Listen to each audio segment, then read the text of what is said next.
Awesome. Don't we have the most amazing musical team? And thank you, Scott, for leading us. Oh, woo, it's good to see you all today. How you feeling? Wonderful. Yeah, you're on your A game. You're feeling like everything's great, working good. Good. Well, why do I need to say anything then, right? But I do. So when I was looking over like our schedule, and I was like going, God, who's doing the talk right before the election? And I was like, oh my God, I am. Holy cow. Because, it's a situation, isn't it? It's a situation. And the thing is, there are a lot of situations that come up in life that kind of push us to the edge of it all. And then we're kind of hanging there and we got to figure things out. And we're having a collective situation.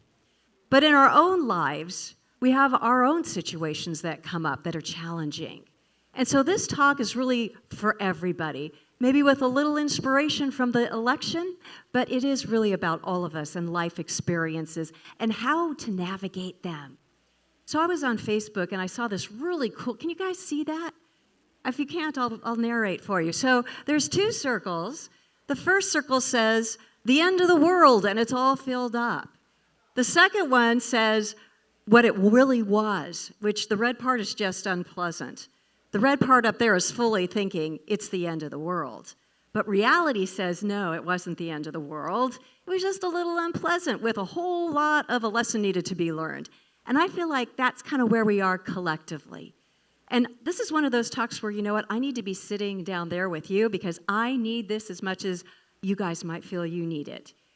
Because sometimes, and especially right now, a lot of us feel like the end of the world is upon us if things don't turn out a certain way.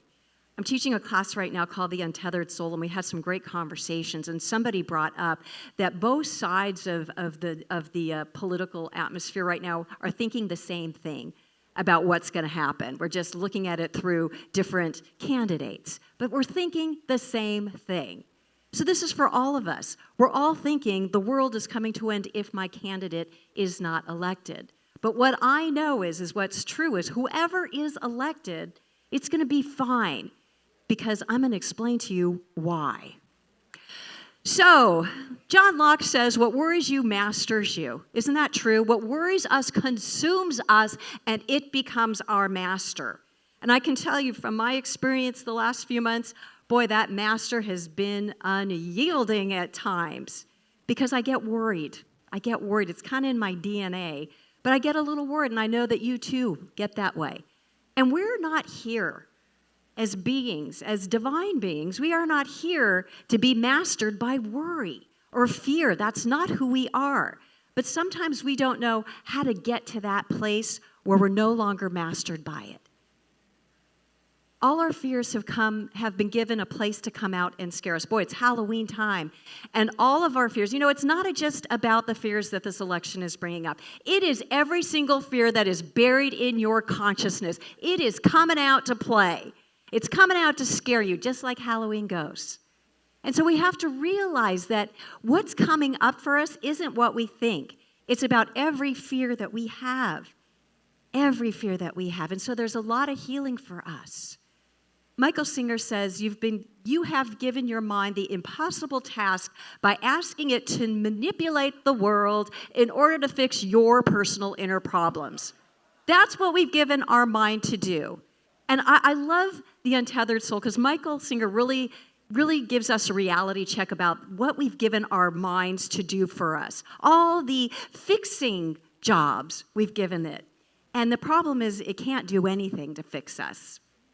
He says, just relieve your mind of the job of making sure that everyone and everything will be the way you need them to be so that you can feel better inside, right? If only this could change, then I would feel so much better. I'd feel so much more peaceful and happy and relaxed. But that isn't the way it works, is it? Your mind is not qualified for that job. And Michael Singer says, fire your mind because it cannot deal with it. It doesn't know how to fix you. And first of all, we don't need to be fixed. But it can't handle this discord that can come up inside, this fear. The mind just makes it worse. And so it's time to take that job away from the mind and give it to the heart, because that's whose job it is. Because the heart heals everything with love and understanding. When you're feeling love and joy, you can't feel fear at the same time.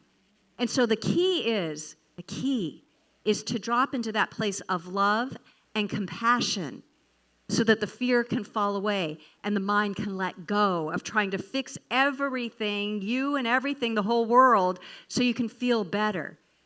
Because the road to feeling better lies right here in your chest, in your heart. That's the road with love. Where your fear is, there is your task, Carl Jung says. Fear is actually a great teacher for us. When we can allow ourselves to stop getting caught up in it. Again, the observer, being the observer, taking the step back and saying, why am I afraid? To really take that step back and ask ourselves, what's scaring me so much? Because fear just gets its arms around us and takes us down. And what I believe is we're getting so caught up in circumstances, so caught up in this, so caught up in right and wrong and this and that and hate and all this stuff that's just turbulent right now, not the truth of who we are. But the thing is, we're missing the point by getting caught up in all of this, because there's an opportunity for healing, spiritual healing, right here before us. That is the gift of what is taking place, not just with the election, but anything in your life that you're walking through, whether it's a loss, whether it's a diagnosis, whether it's a change of life that was sudden and abrupt and you can't find your feet. This is where our healing lies. And the cool thing is, we have got the wisdom inside of ourselves to tap into it, to give us the guidance, to give us the path, to give us whatever information allows us to stand up and shake off the fear and go to love and move forward in our lives. That's what's before us.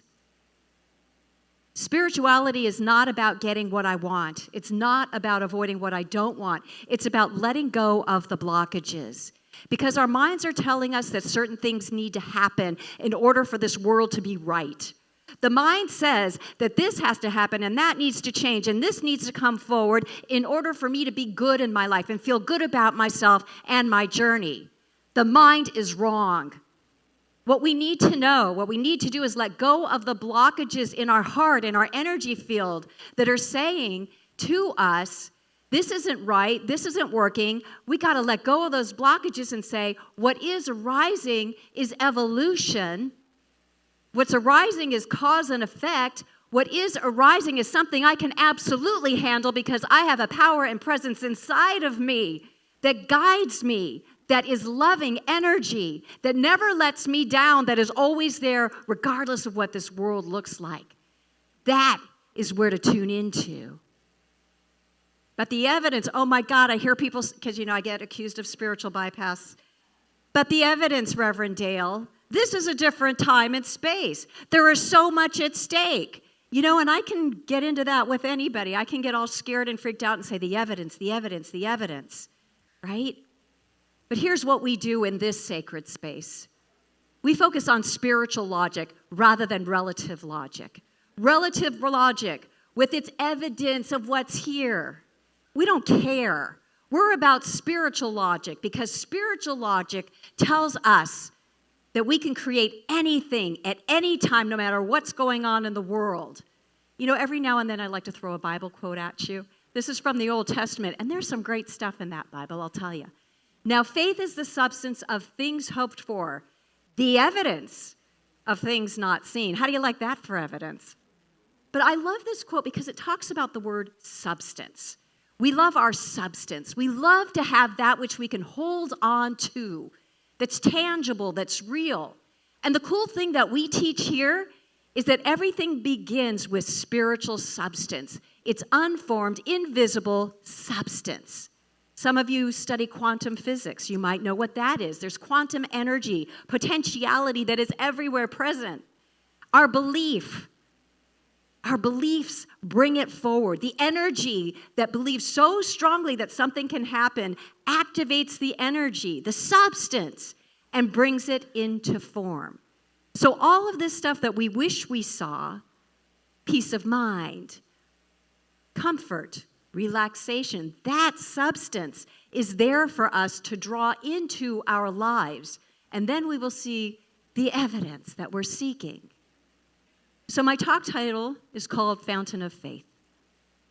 When I realized I was giving the talk this morning, I realized, what do I need to talk about? I need to talk about faith. I need to talk about something that is so powerful and so strong. Mike sang about it. What faith can do. Faith can move mountains. Faith can change the world. Faith can do so much for our individual lives because it's belief. If you believe so strongly in something, it's going to happen. So if you believe in your power, you believe in your ability to create your greatest life, there it is. And faith is a fountain of life energy. It's an energy that is without limit. It is boundless. And when we start to see ourselves as having that fountain of faith inside of ourselves, you can do anything. Nothing can scare you because you have something inside of you that's pouring out what's possible, the energy of life, of love, of the givingness, of spirit that is everywhere present. Ernest Holmes says, I come to this great fountain of supply, the very center of my being, to absorb that for which I have need, mentally and physically, and I am filled with the sense of the reality, and capital R means it's a spiritual reality, the sense of the reality of that which I desire. And I'm telling you right now that this whole thing of desire really isn't about stuff or candidates needing to be in office. What we really desire is inner peace, is joy, is knowing how powerful we are, is knowing that we are never alone, that we are always connected, and that everything is possible. That is the reality, and you can add more to that. But this reality that we think comes from the outside, it starts inside, that fountain of faith. When you go there and create from there, man, the sky's the limit. So Ron Williams, standing in the back there, will you stand up? So I have a sacred, oh, he's not going to. The Sacred Circle, which is my Thursday group, they were just pouring out the wisdom at Circle on Thursday, and I said, hey, everybody, I'm bringing this stuff into my talk.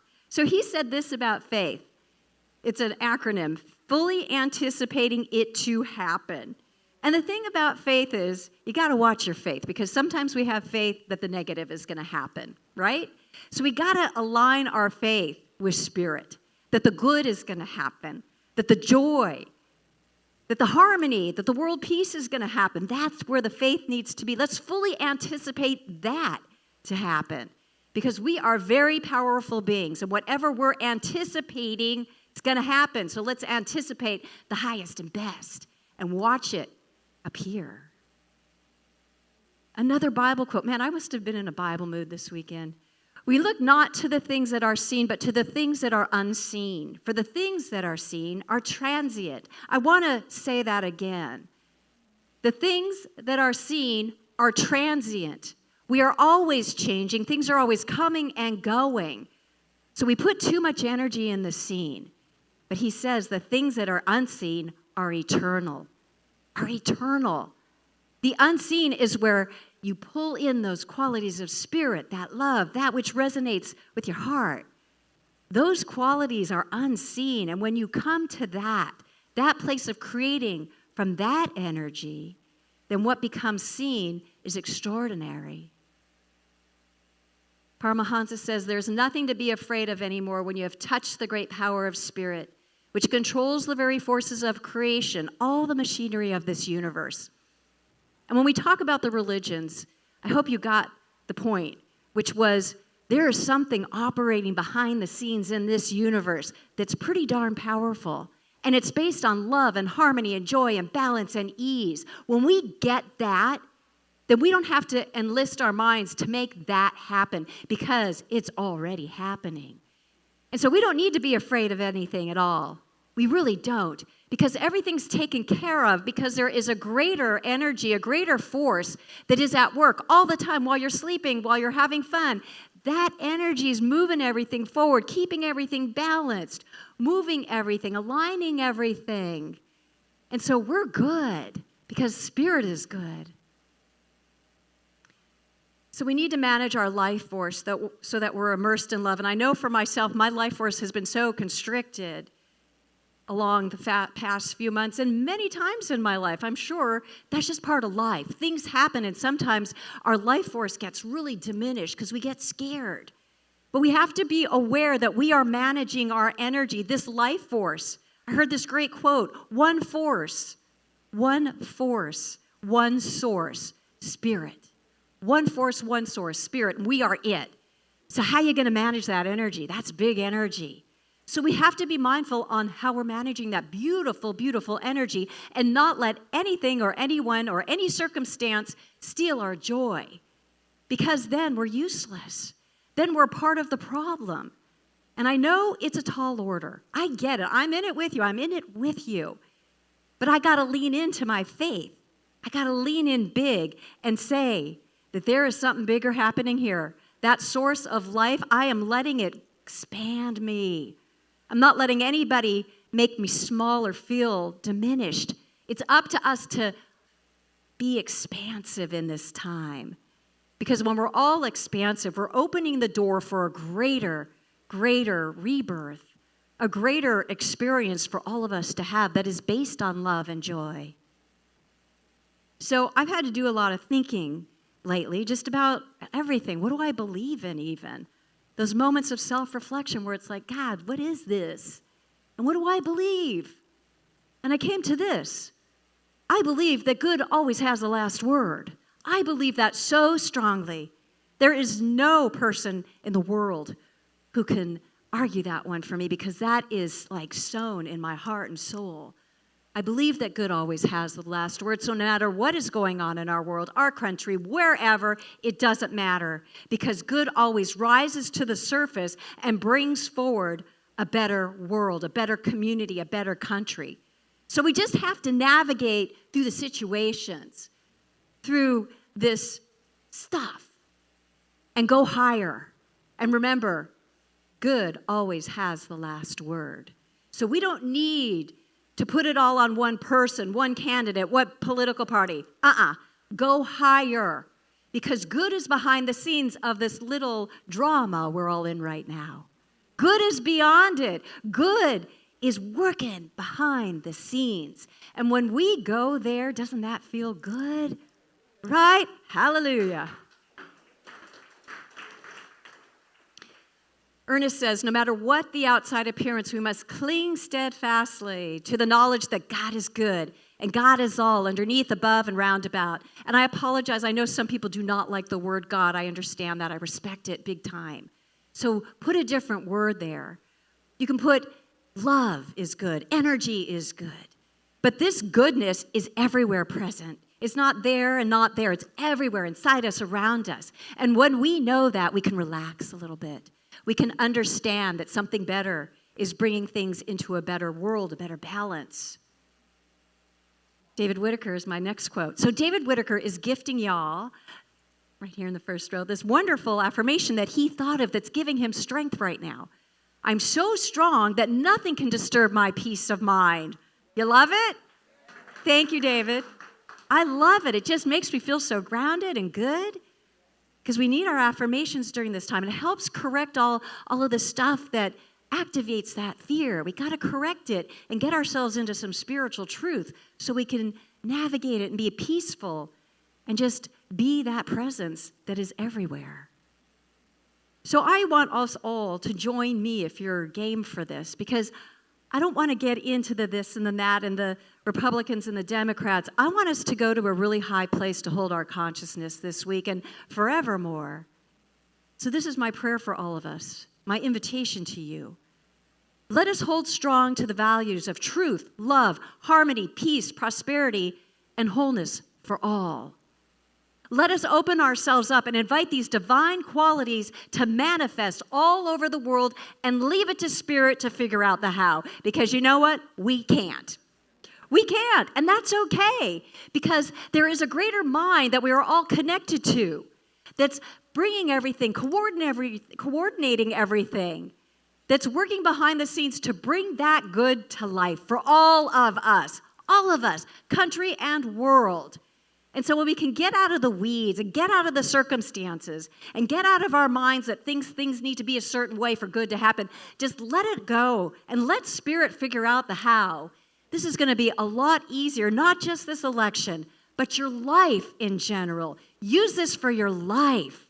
Realize that the divine qualities of Spirit are always at work in you, for you, and guiding you. All you have to do is be receptive, open your eyes, and follow, and just be in awe of how it unfolds so very perfectly. So the fountain of faith is where I invite you to live this week and forevermore. To see the fountain of faith inside of you, dive in, open up to it. Because that energy of Spirit is always flowing. The love is always there. But you got to look. You got to see it. And you got to be it. Or else it's not going to flow in a way that you're going to feel your best self. Thank you so much for listening. Have a great, great afternoon and a wonderful potluck. Thanks.